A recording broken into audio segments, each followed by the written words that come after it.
Bismillahirrahmanirrahim. Elhamdülillahi Rabbil alemin. Ve la akibetu lil muttaqin. Ve salatu vesselamu ala seyyidina Muhammedin ve ala alihi ve ashabihi ecma'in. Amma ba'd. Esselamu aleykum ve rahmetullahi ve barakatuhu. Hürmetli muhtaram cemaat, hürmetli көрермендер. Алдыңғы сабақтан бүгінгі сабақ жалғасы.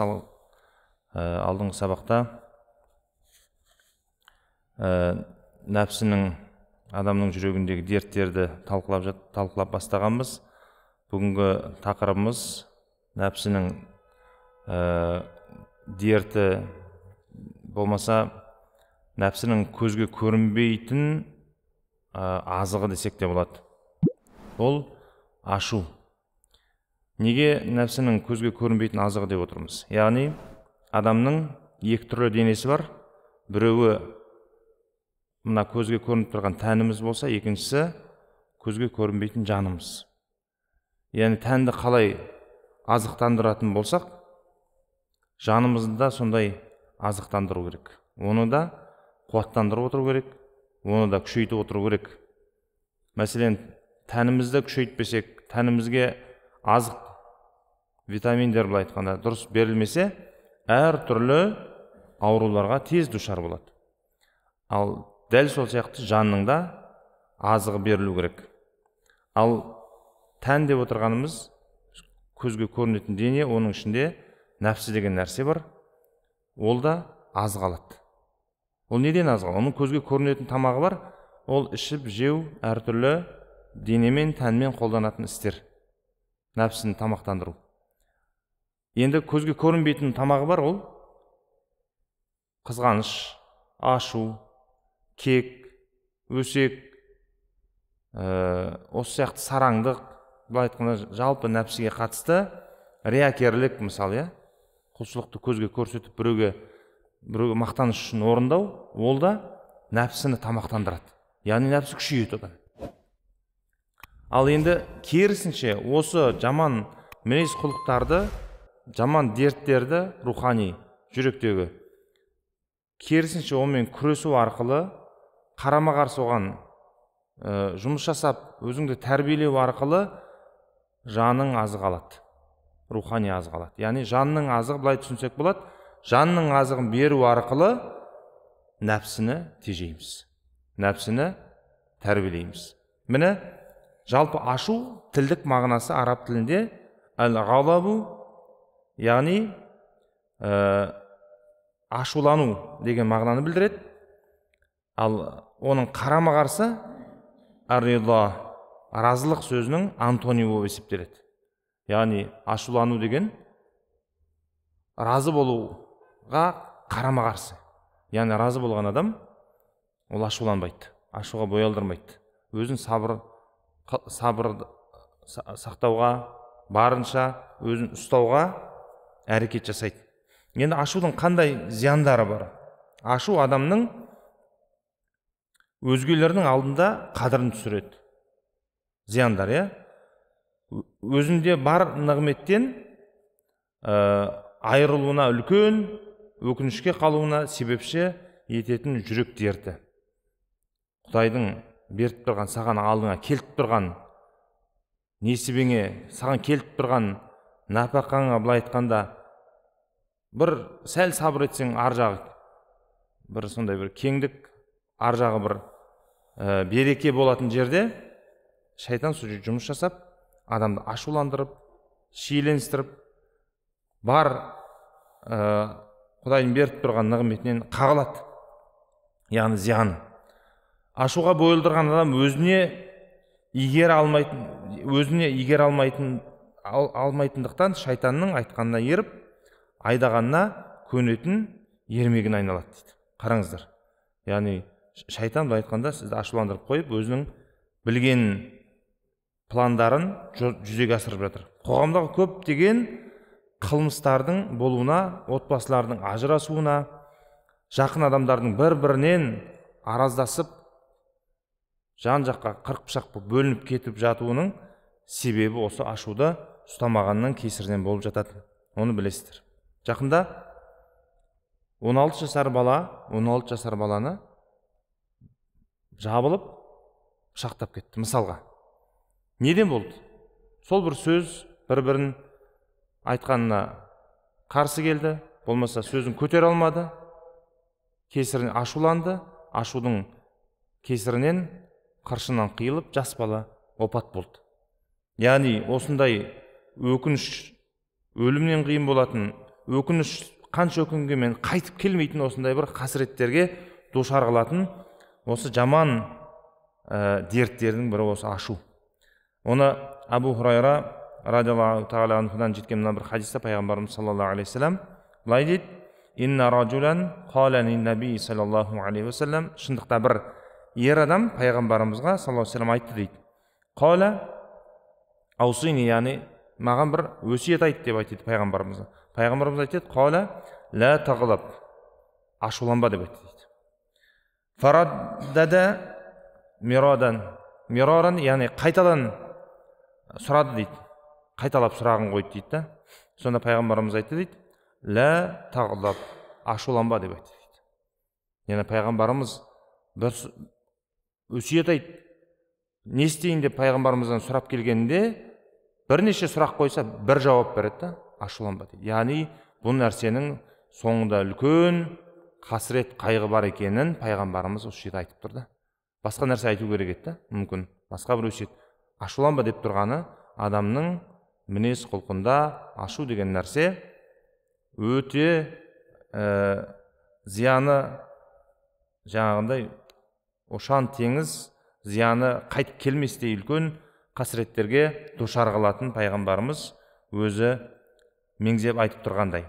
Енді ашудың зиянын ескерген ата бабаларымыз анадан артық дос бар ма, ашудан жаман қас бар ма деген. Яғни анадан артық дос бар ма, ашудан артық қас бар ма? Ашумен басталған іс абыройсыз аяқталады дейді. Яғни ақылы аздың ашуы көп болады деп осындай қанатты сөздерді осы Алла Тағаланың кәләмі Құраннан, пайғамбарымыз саллаллаху алейхи вассалам хадисінен алып бізге қалдырып кеткен. Енді ашудың зиянын мынандай екі түрге бөліп қарастыруға болады. Біріншісі, адамның өз басына келтірер зияндары, жеке басына қандай зияндары бар. Енді қазіргі кезде ғылым, медицина дамыды. Әртүрлі аурулардың қандай адамның мінез құлқынан, қандай оқиғалардан сондай ауруға душар болып жатқанын зерттеп біліп жатыр. Мысалға, бұл ашудың зардабы жүрек талмасына, сердечный приступ дейді ғой, сондайға келіп соғады. Бір зиян, адамның жеке өз басына зияны да. Екіншісі, ашу адамның қан қысымын көтереді, жүрек қағысын ұлғайтып, қан тамырларын жіңішкертіп, адамның жүректен неше түрлі инфаркт деген сияқты аурулардың болуына тікелей әсер ететін нәрсе. Ашу деген нәрсе. Ашу деген нәрсе сондай жүректі қысып, бүкіл қан тамырларын тарылып, әуелі адамдар инсульт, неше түрлі инфаркт деген нәрселерді алып жатады. Яғни адам ашуын жеңе алмағаннан сондай ауруларға душар болып жатады. Одан кейін ойлау қабілеті нашарланады адамның ашудың кесірінен. Адам баласы ашуланғанда санасы қалыпты жұмыс істеу қабілетін айырылады дейді. Яғни адам не істеп, не қойғанын білмей абдырап қалады. Одан кейін өкінішке алып келетін өте жаман әрекеттердің бірі ол ашу. Ашу үстіндегі адам әдетте өзін ұстай алмай, әлде бір істі бүлдіреді. Оны сізбен біз басымыздан да өткізіп жүрген, қоғамнан да көріп жүрген әртүрлі оқиғалардан білеміз. Екіншісі, өзгелерге келтіреді зиянын. Адам өзіне материя кәдімгідей ашуланған ол біреу емес, өзіңнен басталады. Өзіңе қаншама орасан зияндарын айта алады. Екіншісі, өзгелерге келтіретін қандай зияны бар? Қоғамдық қарым-қатынасты бұзады. Қоғамда ажырасу, ата-анасына балалар қарсы шығу, болмаса бір өмірдегі басына түскен бір қиыншылыққа төзе алмай, ашуланып, осындай бір достарынан, отбасынан адамдар айырылып жатады. Ұрыс керіс, төбелес, өзге де қол жұмсау, тіпті қан төгу сияқты жаман іс әрекеттер, күнәлі істерге адамдар барып жатады. Яғни көрдіңіз бе, ашудың адамның өзіне ғана емес, қоғамға, ортасына да орасан келтіретін зияны, зардабы бар. Енді ашудың түрлеріне келер болсақ, ашу екі түрлі болады. Біреуі құпталатын, яғни рұқсат етілген ашу бар. Екіншісі құпталмайды. Құпталатын ашуға Мұса алейхиссалам заманда Тур тауына барып, Құдай тағалаға құлшылық ибадат қылып, біраз уақыттан кейін келген кезінде қауымы бұзауға табынып кетеді. Оны Алла Тағала Құран кәрімде айтады: Аузу биллахи минаш шайтанир раджим. Валямма раджа Муса иля қаумихи ғадбана асифан қала би'са ма халафтумуни мин баъди. Муса еліне ашу ыза кейіппен келді де, мен жоқта өте жаман іс қылдыңдар деді. Яғни Муса алейхиссалам ашуланғаны бұл дұрыс құпталған. Яғни дін үшін, намыс үшін, ар ұят үшін болса, онда ол құпталады. Абу Хамид әл-Азали өзінің Ихия деген кітабында бұны күшті қылып түсіндіреді. Заманда бір тақуа кісі, Аллаға құлшылық қылатын адам, бір қауымның, елдің, адамдардың ағашты өздеріне пұт жасап, ағашқа табынып кеткенін көреді, қолына балта алып алып, осы сендер құдай қылып ұстап алған ағаштарыңды мен түбімен құртам деп ашуланып шығады. Балтаны алып алып. Сөйтіп жолында Иблис, шайтан жолығады. Алдынан шығады, айтады: сен қайда барасың дейді. Мен бәлен деген жерде бір ағаш бар, адамдар соны құдай қылып құлшылық қылып жатыр екен дейді. Сол ағаш шабуға бара жатырмын дейді. Сонда Иблис айтады: сен бармай-ақ қой дейді. Сен барып оны шапқанмен басқа ағашты алып тағы да құлшылық қыла береді. Сенің бұл ісіңнен пайда жоқ дейді. Жоқ, мен барам да барам, ол ағаш шабам дейді. Сонда Иблис бұлмен күресе кетеді, бұл кісімен жағаласа кеткен кезде Иблис жеңіліп қалады.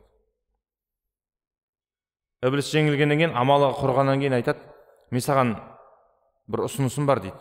Сен о ағашты шауып не істейсің? Мен саған күнде, сен өзің мұқтаж адам сияқтысың, күніне 2 динар жастығың астына қойып қоямын дейді. Сен ағашты шаппай-ақ қой дейді. Ана кісі ақшаға қызығып, айтқанына алданып, үйіне қайтады. Таңертең тұрып, жастығының астын ашса, 2 динар жазады.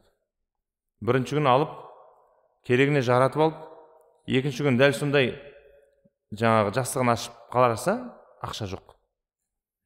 Ашуланып қайтадан балтасын алып, онда мен осы ағаш шаппасам қоймаймын деп бара жатқан кезде Иблис алдынан тағы шығады. Қайда барасың? Ағаш шабам дейді. Жоқ, сен шаппа дейді. Екеу жағаласа кетеді. Ана кісі, жаңа тақуа құлшылық қылып жүрген адам, жеңіліп қалады. Сонда ана адам таң қалады. Кеше мен сені алып ұрып жығып едім дейді. Бүгін мен сені неге жеңе алмай қалдым дейді ғой. Сонда айтады: сен кеше ашуланған мақсатың Алланың разылығы үшін еді дейді. Дін үшін, Құдай үшін ашуланып бара жатыр едің дейді. Саған Құдай жәрдемші болды дейді. Бүгін сен дүние үшін ашуланып бара жатсың дейді. 2 динарды жастығының астына қоймады ғой деп ашуланып, сол үшін бара жатсың дейді. Яғни сенің ниетің, мақсатың бұзылды дейді. Яғни ашудың осы 2 түрін осылай ашықтап түсіндіреді имам Азали. Көрдіңіздер ма? Сондықтан ашудың да өзінің орны бар. Яғни ниетіңе, мақсатыңа қарай. Мақсатың дұрыс болса, Алланың разылығы үшін болса, ол жерде отбасың, бала-шағаң, кейде балаларың тіліңді алмай жатады. Бала-шағаң тіліңді алмай жатады. Өзіңе қатысты адамдар қызметіңде тіліңді алмай жатса, ол жерде ашулану Алланың разылығы үшін. Ол жерде мінезіңді көрсетіп, өктемдік көрсетіп, күшіңді көрсетіп емес, сол жерде бәрібір ішіңде ниетің тұру керек, Алланың разылығы үшін сол нәрсеге баруың керексің да. Яғни ол нәрсе шариғатымызда осы 2 түрлі болып қарастырылады. Енді ашуды қалай жеңеміз? Ашуды қалай емдейміз? Соны қарастырамыз. Шал-ақын бабамыз айтады: ашуланшақ келеді, жарлы кісі дейді. Яғни қазақта тағы бір сөз бар: аш адам тырысқақ келеді дейді. Аш адам тырысқақ келеді деген не деген сөз? Аш деген мына матери аш өз орнында, рухани адам сондай болады. Рухани аш адам. Матери аш адам Аллаға сабыр етеді егер жүрегінде Құдай болса. Ал егер жүрегінде Құдай болмаса, яғни рухани азық алмаған болса, құлшылық ғибадат жасап, өзінің бір жүрегін тыныштық таппаған адам болса, онда ол әр нәрсеге күйгелек келеді. Ал күйгелек ашуланшақтық адамды неше түрлі ауруға душар қылады. Енді емдеу жолдары қалай? Бабаларымыз айтады, ашумен қылған іс емес, қайратта емес, күште емес. Ашуына билеткен ақылы түзу кісі емес дейді. Яғни ақылы түзу адам ол ашуланбауы керек дейді. Бірінші емдеу жолдарын аузу биллахи минеш шайтанир ражим деп айту дейді. Яғни мағынасы не? Алладан пана тілеймін мен қуылған шайтаннан дейді. Яғни шайтаннан құтқар деп. Пайғамбар саллаллаху алейхи ва саллям хадисінде айтады, егер шайтан адамға ой салса, оны білсең дейді, шайтан екенін, Алладан пана тіле дейді. Фалиятауз биллахи минеш шайтанир ражим. Қуылған шайтаннан сақта деп Құдай тағаладан пана тілеу дейді. Бұл бірінші жолы дейді. Яғни ашу келді ма, саған осы нәрсені істеу пайда береді. Алла Тағала Құран кәрімде айтады, сен шайтан түртер азғырар болса дейді сені дейді, онда Аллаға сыйын дейді. Алла расында бәрін де естіп біліп тұрушы дейді. Тақуалар өздерін шайтан төңірек дегенде Алланы еске алады дейді. Ақиқатқа көз жеткізіп қырағылық қылады дейді. Яғни болмашы нәрсеге тақуа адамдар күйгелектенбейді, ашулана бермейді, әр нәрсенің анық қанығына жеткенше сабырлық сақтайды дейді. Енді Сүлеймен ибн Сарт деген кісі сахаба, Алла оған разы болсын, пайғамбарымыздан жеткен мына бір хадисті риуаят қылады. Бір күні пайғамбарымыз саллаллаху алейхи ва саллям қасында отырғанында дейді, оның алдына екі адам өзара сөзге келіп қалды дейді. Пайғамбарымыз жанында отырып едім, екі адам өзара сөзге келіп қалды, солақ екен дейді, бірі ашумен екіншісін тілдеп аузына келген айта бастады дейді. Жүзі қызарып сала берді дейді. Ашуланған адаммен елестетіңізші, жүзі қызарып, жаңағыдай қаны басына шығып, сондай бір түрге келді дейді. Сол сәтте пайғамбарымыз саллаллаху алейхи ва саллям айтты дейді, расында мен сондай сөзді білемін деп айтты дейді. Екі кісіге айтты дейді. Егер оны айтқан болса дейді, бойында бар ашу міндет түрде тынышталады дейді. Ол не сөз дейді пайғамбарымыз? Аузу биллахи минеш шайтанир ражим дейді. Яғни қуылған шайтаннан Аллаға сыйынамын деп айтса, ол шайтан міндет түрде кетеді ол адам дейді. Енді тағы бір хадисте пайғамбарымыз саллаллаху алейхи ва саллям айтады, «Ида ғадаба ахадукум фақала аузу биллахи», яғни кім ашу келсе, былай деп айтсын, Алладан пана тілеймін қуылған шайтаннан. Сакана ғадабуху, ол адамның ашуы басылады дейді. Мына да хадис, яғни сіз бен бізге пайғамбарымыз мейірім шапағат қылып үйретеді ашуды жеңудің жолын. Енді екіншісі өзін қолға ұстау дейді. Ашу келіп қалса да өзін қолда ұстау дейді. Оны қалай ұстайды? Алла Тағала Али Имран сүресінде айтады, «Аллазина юнфиқуна фиссарраи ваддарраи вал казиминал ғайз». Яғни момын мұсылмандар туралы Құранда Алла Тағала айтады. Олар дейді, яғни қиыншылықта да, тар басына қиыншылық келіп тұрғанда да қолына барымен Құдай жолына көмектеседі дейді. Яғни кеңшіліктерде дәл сондай болады дейді.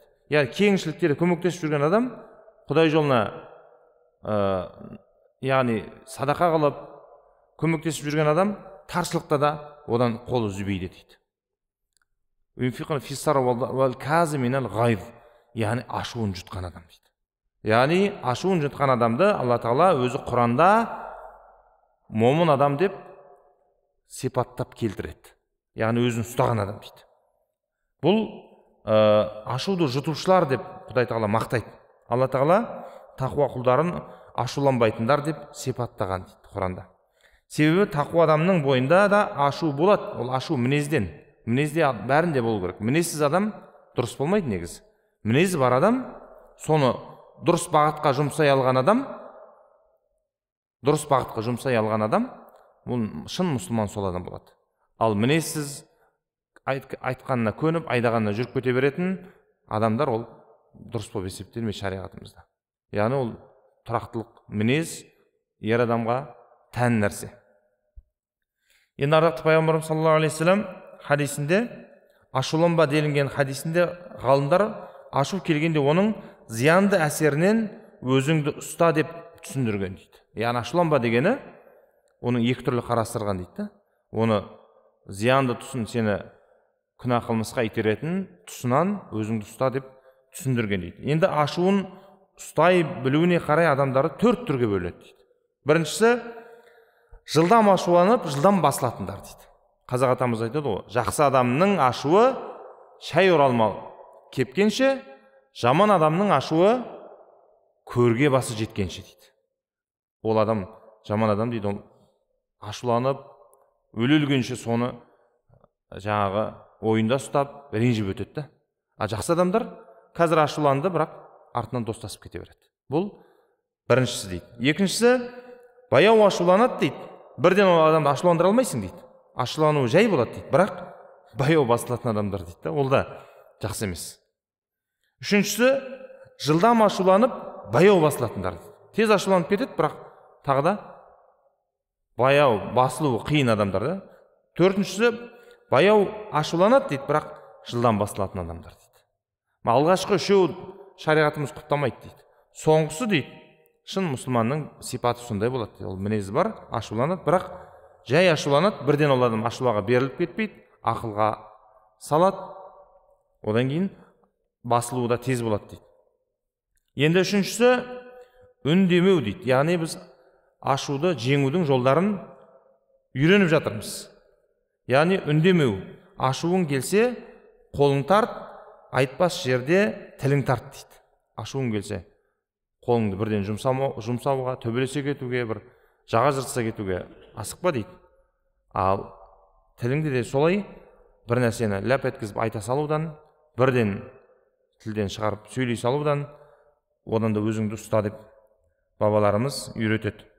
Енді пайғамбарымыз саллаллаху алейхи вассалам хадисінде айтады: "Уайда ғадиба ахадукум фальяскун" дейді. Егер біреулеріңе ашу келсе дейді, ашуланып жатсаңдар дейді, үндемей қалыңдар дейді.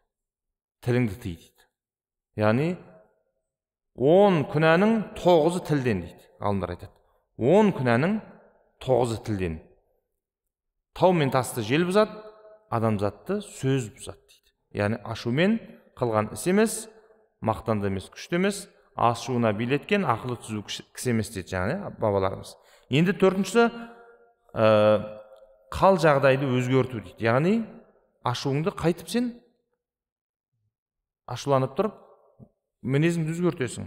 Оқиға жағдайды қайтып өзгертесің. Ашуланған кезде, ашуланып тұрған кезде де адам баласы отырып қалсын дейді, отырған адам жатып өзінің қал жағдайын өзгертеді. Яғни сен ашуланып шыдай алмай тұрсың да, бірақ Құдайдан қорқасың. Сондықтан пайғамбарымыз айтады: отыра қал дейді. Ашуланып тұрсаң, тұрған болсаң жата қал дейді. Мұны пайғамбарымыз хадис шарифінде айтады: егер біреулерің тұрып тұрған халде ашуланар болса дейді, отыра қалсын, егер ашуы тоқтамаған болса жатсын дейді. Отырған кезде де ашуың басыламай қалса, онда сен жат деп пайғамбарымыз өсиет қылады. Тағы бір жерде ардақты пайғамбарымыз хадисінде айтады: "Мән ваджада мин залика фал ялсақ хаддаху бил ард." Кім өзінің бойындағы дейді, ашуын дейді, бойынан сондай табатын болса дейді, ашуды, бетін жерге тигізсін деп айтты дейді. Яғни жер адамның ашуын басатын, яғни жер деген нәрсе өзі сондай өзі сабырлы, байсалды. Мына бабаларымыз айтады ғой: топырақ бол, әлем сені басып өтсін дейді. Топырақ бол дегені, топырақтың қасиеті сондай. Оған сен күл төгесің, қоқыс төгесің, жуынды шайынды төгесің, ұрасың, ол жерде бұзықшылық жасайсың, ол саған ешқандай жауап қайтармайды. Қайта керісінше сен нәжіс төксең, оны керемет жеміс қылып, түрлендіріп, жаңағы удобрение болып, саған керісінше қазақтың тас атқан асат дейді ғой. Міне жердің сипаты сондай екен. Міне адам баласы осыған ұқсау керек деп пайғамбарымыз айтады, жерден мінезді алу керек. Жалпы адам баласын әуелден жарататын кезде бүкіл аспан, тау, тас барлығы ұсынды дейді да. Менен жарат деп. Сонда жер өзін халифа жаратуға лайықты көрмеді дейді. Халифа жаратуға лайықты көрмеген соң Құдай тағала жердің сынықтығын, жердің өзін төмен санағанына риза болып, сол жерден адамды жаратқан дейді. Мақсат не? Осы жерге ұқсасын, сабырлы болсын, жерге ұқсасын, жаңа ашуланбайтын, сонда жердің табиғатына ұқсас болсын деп адамды солай топырақтан Құдай тағала жаратқан дейді. Енді төртінші, дәрет алу дейді. Қараңыздар, ашуланған адамға дәрет алу өте маңызды нәрсе. Өйткені бұл турасында Алла елшісі саллаллаху алейхи уассалам хадисінде айтады, расында ашу дейді шайтаннан дейді. Ал шайтан оттан жаралған дейді. Ал отты не өшіреді дейді? Отты су өшіреді дейді. Ал ашуланып тұрған адам дәл сол сияқты шайтан оны қоздырады, күшейтеді, ашуландырады, өзінен шығарып, неше түрлі ақыл іске қосылмай қалады ол кезде, ашуланған кезде. Адамның ақылы жұмыс жасамай қалады. Нәпсі күшейіп кетеді. Нәпсі басым болып тұрғаннан кейін, ол міндетті түрде шайтанның сипаты, шайтанның мінез құлқы адамның жүзінен көрініс табады. Ал су дәрет алу арқылы ол басылатынын айтады. Енді бесінші, ашудың соңы өкінішпен бітетінін еске алу дейді. Міндетті түрде дейді, ашуланып тұрып істейтін ісіңнің арты неге апаратынын ойлану керексің дейді. Арты қандай болатынын ойланып, халықтың даналығында айтады, ашу дұшпан ақыл дос, ақылыңа ақыл қос дейді. Ақыл істетіп, ашуын жеңіп отыру керек дейді. Алдын ала бір нәрсенің алдын алып, яғни барар жеріне, яғни ашудың зардабы не, қандай нәрсеге апарады, қандай қоғамға, елге, өзіңе зиян. Жаңағы айттық қой, ашулана беретін болсаң, неше түрлі материя ауруларға душар боласың. Жүректің дерттері, неше түрлі қан қысымына байланысты ауруларға адам душар болады. Ал жүрегі тыныштық таппаған адамның ол тек бір қан қысымынан бөлек бүкіл денесі, қандай 12 мүшесінің барлығы соған асқазан ауырады. Ашудың кесірінен, ашуын ұстай алмағанның кесірінен адамдар бауыр, бүйрек барлығы өзінің қызметін дұрыс атқармай бастайды. Неге? Өйткені жаңа ашуланғанда әш-шайтан яжри минал инсан мәжраддам, пайғамбар хадисінде айтады, шайтан адам баласының қан тамырымен жүреді дейді. Қан тамырымен мына жерде ашу, ыза жүректен басталғаннан кейін бүкіл денеге барып тарайды. Бүкіл денені сосын өзінің еркіне қарай бұрады. Бүкіл дене сосын ауру, неше түрлі сырқаттарға душар болады. Енді алтыншысы, ашуды жұтудың артықшылық жөнінде білу дейді. Ашуға жұтқан адам не табады? Қандай пайда келеді? Мысалы, Абу Дарда, Алла оны разы болсын, Алла елшісіне саллаллаху алейхи вассалам келіп, я Расулалла, дуллани аля амалин юдхилнил жанна дейді. Я Расулалла, маған бір амалды үйретші дейді. Мен сол амалды жасап жәннатқа кірейін дейді. Сонда пайғамбарымыз саллаллаху алейхи вассалам айтады, қала ла тағдаб, еш ашуланба деп пайғамбарымыз өсиет қыл дейді. Мені құрметті жамағат, ашуланудың ертең зардабы бізді мәңгілікке өкіндіретін, мәңгілікке тозаққа апаратын істерге итермелейді. Ал ашуды жұту арқылы, мені пайғамбарымыз айтқандай, жәннатқа кіргізетін, біздің дәреже мәртебеміз көтеретін, мына дүниеде де, ана дүниеде де бізді абыройға, дәреже мәртебеге әкелетінін айтады. Алла елшісі саллаллаху алейхи вассалам тағы бір хадисінде, нағыз мықты біреуді ұрып құлатқан емес дейді. Шынайы мықты дейді, ашу кезінде өзін ұстаған адам дейді. Мына көптеген хадистер, көптеген аяттар айтылып жатқан. Бабаларымыздың нақыл сөздері барлығы айланып келген кезде, біздің бойымыздағы жаңағы, басында айттық қой, нәпсімізді тамақтандырып тұрған, нәпсімізге қорек беріп тұрған амалдар осылар. Ашулана салу, қызғаншақ болу, көр алмаушылық жасау, сараңдық, бүкіл қызғаныш, осының барлығы әр сол амалға түскен сайын, әр сол нәпсінің айтқанына көнген сайын біздің жанымыз азықтан құр қалады, рухани азықтан. Ал құлшылық жасап, осы ашуды жеңу арқылы біз Құдай Тағаланың назарын өзімізге түсіреміз. Пайғамбарымыздың саллаллаху алейхи вассалам хадисінде келтірген момын адамдардың сипаты өз ашуын жұтқандар деп келтірген. Міне сондай адамдардың сабынан болуды Құдай Тағала баршамызға нәсіп етсін. Ахмет Югенеке бабамыз айтады, өз ашуын өзі баса білген адам дейді, күшті адам дейді. Өз ашуын өзі, біреу басу емес, өз-өзін басқан. Халқымызда бұған қатысты аюды жеңген жарты ер, ашуды жеңген толық ер деп, бүтін ер деп бабаларымыз айтып кеткен. Алла Тағала баршамызға осы нәпсім жүрегімізде болған жаман дерттерден арылуға жәрдем етіп, көркем мінез құлықты болуға Пайғамбарымыз саллаллаху алейхи вассаламның үйреткен өнегесі, яғни көркем мінез құлықты барша адам баласына үлгі өрнек қылып Пайғамбарымызды Құдай Тағала жіберді көркем мінез құлық үшін. Сондықтан сол мінез құлықты бойымыздан табу, осы ашуды жеңу, бұл пайғамбарымызға подражать ету дейміз ғой, пайғамбарымыздың еліктеудің бір сипаты, көрінісі болып есептеледі. Амин. Аллахумма салли аля саййидина Мухаммадин ва аля алихи ва асхабихи ажмаин. Rabbi zidni ilman, Rabbi zidni ilman, Rabbi zidni ilman ni'matan zahiratan wa ni'matan batina. Allahumma arzuqna hifzal mursalin wal hanbal anbiya wa fahmal awliya bi karamika ya akramal akramin. وصلى الله تعالى على سيدنا محمد وعلى آله وأصحابه أجمعين برحمتك يا أرحم الراحمين الله.